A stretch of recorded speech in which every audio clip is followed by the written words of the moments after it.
I am Roxy with Rockstars Glued 3.0. I'm here with Jeremy Woods, Hero Randy, Andrew Epperson of Grieving Otis. So tell me about the name of your band, how you guys came together, and how you guys came up with your name. You want to take that? You want me to take that? You take it first. I'll follow It's up. a little strange story how the name came across. I'm a big Andy Griffin fan, believe it or not, yes. And there was a town drunk named Otis.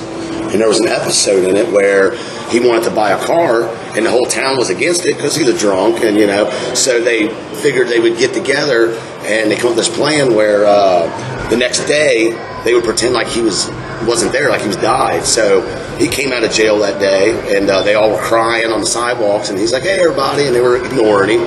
And they're like, "Oh, I wish Otis wouldn't have bought that car. He wouldn't have, got drunk and wrecked and died." And they were all grieving Otis. So that's how it came. Yeah, so wow, I like that story. check it out. Interesting. It's an episode. And there was a weird coincidence with all this too. It seemed like a lot of us either had like some kind of pet, a nickname of a friend, or something that all clicked with Otis that had passed away. That is true. So it was almost like we all clicked on a different level whenever it came to that.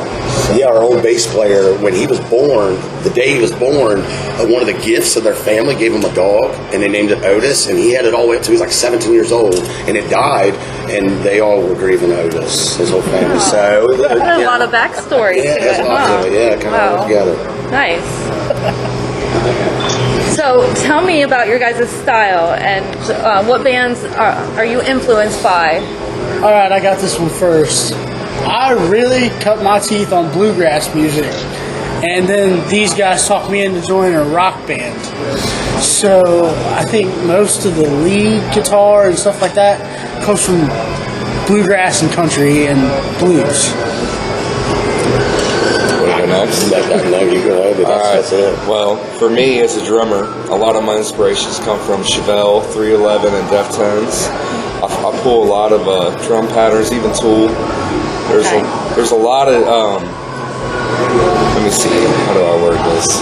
Metaphorically, whenever you can drum metaphorically as well as write lyrics metaphorically, I'm telling you that it just totally takes the design away from one era, and you mix all these different bands together and you create an entire new genre. And like, as far as me, like when Andrew came along, completely and totally resurfaced my entire drum line even. Like, it was still that, but it even molded it more into his style. And I'm so thankful that he came along, because it's just been a blessing, I'm telling you.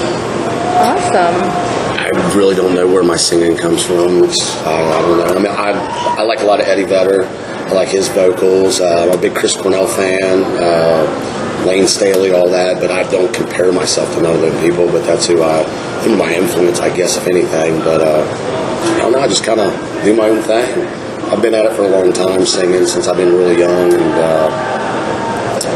I couldn't tell you what people say at times I sound like some of them people, but I hear Godsmack. I hear even Nudge from WBN. Every time we see him, he's like, "Man, you sound more and more like Godsmack." Yeah, he's like Temple Pilot mix. He mentions Godsmack every time. Most people tell me that they hear Godsmack and Alice in Chains when they hear us. Yeah, which ain't a bad thing. I love Sully of Godsmack. He's amazing. Yes, I've seen him about 9 times, so I'm influenced by a lot of different singers. And when it all comes down to it, I just kind of think I do my own thing really when I'm on stage. So I hear a lot of times he's like, "Follow me." I'm like, "All right."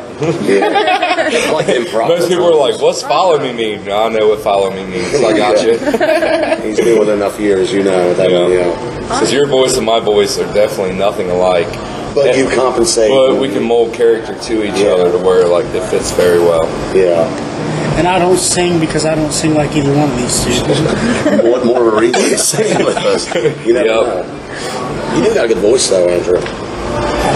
We write a lot of our own music, and he's got his own music he's written, which is usually funny songs, but they sound amazing. Well, it's nothing that we're going to put in Grieving Otis, but it might be like an underground album or something. Not So Otis or something. Not So Otis. Not be one of our albums. No longer grieving. Yeah, Otis back in the day. That's awesome. Is there a song, you guys, that means a lot to you? I got one. I'm going to let them go first. So No, take off. You want me to take off? Go ahead. Okay, so one of our songs that we have is called Stepping Stones.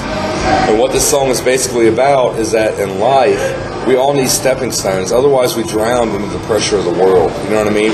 I'll lift you up, you lift me up, and at the end of it all, God lifts us all up.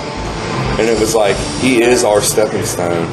And He uses us through Him to accomplish everything in life. And like one of my favorite parts in the song is I say I stretch my hand out even in pain. It's like no matter how full I may feel myself, I already know in my heart that there has to be room for Him or I'm nothing. So it's like at the base of it all, I just love it. It's like He helps me through it all, thick and thin. Even in the worst times of my life, He's still shining light. Right on. Great. That's awesome. But that's for me. Mine would be probably our newest one, Jonas.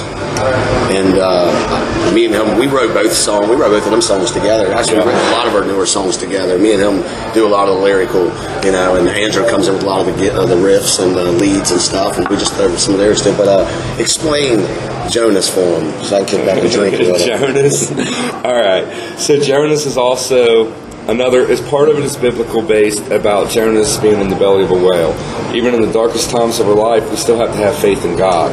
And a lot of it's based off of faith throughout that song, Jonas. It's like sometimes there's a storm all around us, and it seems like the end is right here. But God's like, there is no checkmate. You know what I mean? There's always one more move through Him.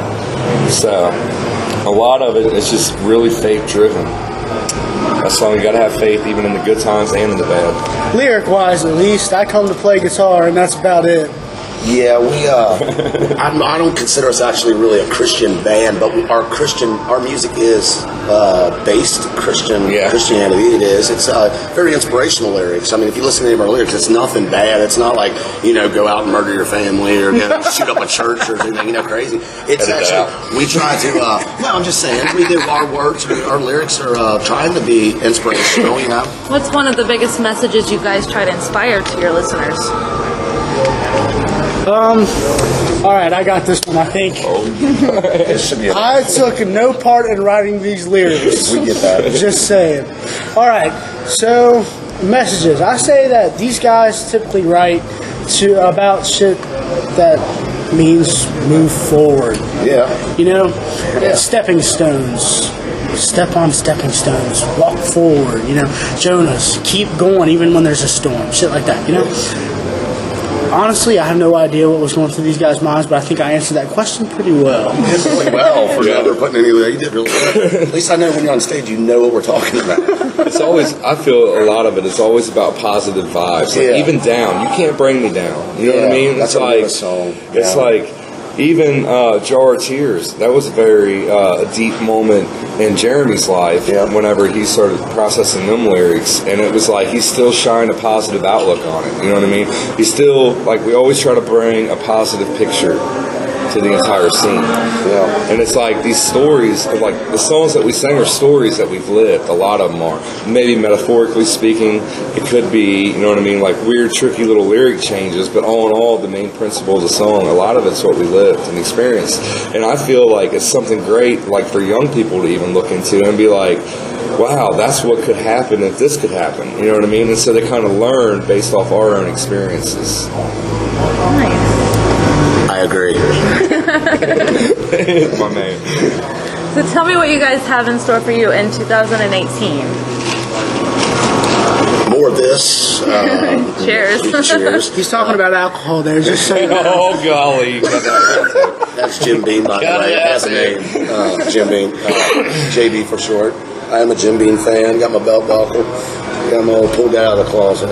But I'm not an alcoholic. I'm really not. I drink on the weekends. It's a weekend thing. Let's get back to the point. Anyway, we can edit that out later. 2018, what we got in store for us? A lot more fucking rocking. Now, I don't know. Go ahead. I definitely want to do some recording. I got this. Yeah, we're a That's studio my time. initial Definitely. process. I'm gonna get our album out there. Me and Jeremy actually had a talk last night while we were just chilling, talking about really writing a lot of new songs. Yeah, I mean, I got whether we make ideas. it to the studio or not this year, we want to write a lot of new songs. Yeah. Yep. We got 42 original right now. Wow. Yeah, you we got are- a lot of original. They're all complete. They all got meaning. They all, it ain't just a bunch of bullshit screaming. And it's meaningful. But I want to write. By the end of the year, I want to write another 42. I love this band. Grieving Otis. Good God, he's shooting for the moon. I do. We got 42. I just love playing with these guys. I couldn't picture playing with anybody else anymore. But our bass player actually today before the show actually had to go to UC hospital. He broke his back. So yeah, we actually just did that show with no bass player. Yeah, but like Pink Floyd said, the show must go on. You guys did a great job of it. Thank you. too. Yeah, we got a big. Everybody in there just came up and was like, amazed with it. Quite a few of them's heard us play, before, but it's always neat to hear the younger and the older that ain't never heard us to give us compliments, because they could not say nothing at all. They could, but for them to come up and say something, and tell us how great they thought that we were, that means a lot. That is definitely good. Yeah. So tell me where I can find you guys. What are you on Facebook? Personally, or like the radio station? We'll give you an address. You ain't scared. We got a couple addresses. All right, well, we're on Facebook as Grieving Otis. Yeah. And I think we're the one and only.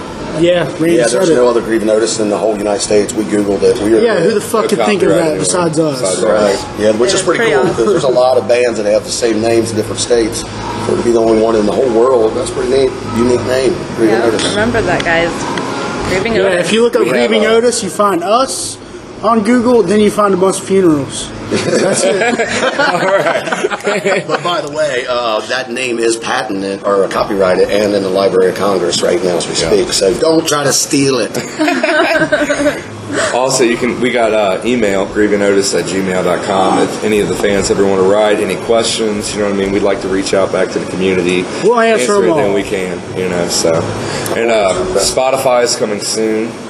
I'm in the process of working on that. But it's going to be a demo version at first, and then we will have official releases later on, so. Great. Yeah, we've got one single out. Jar of Tears. Yeah. Yeah. It's kind of hard to find. It's on Jeremy's Facebook. I've been Jar of Tears under Jeremy. Yeah. It's an actual it's hot enough to play on the radio. Awesome. All right. Well, again, I'm Roxy with Rockstars Glued 3.0, and I'm here with Grieving Otis. Yeah. Thank you guys for the interview. Thank you. Thank you. Thanks for putting on a good show tonight. Thank you. Thank you. Appreciate it. Rockstar See us again.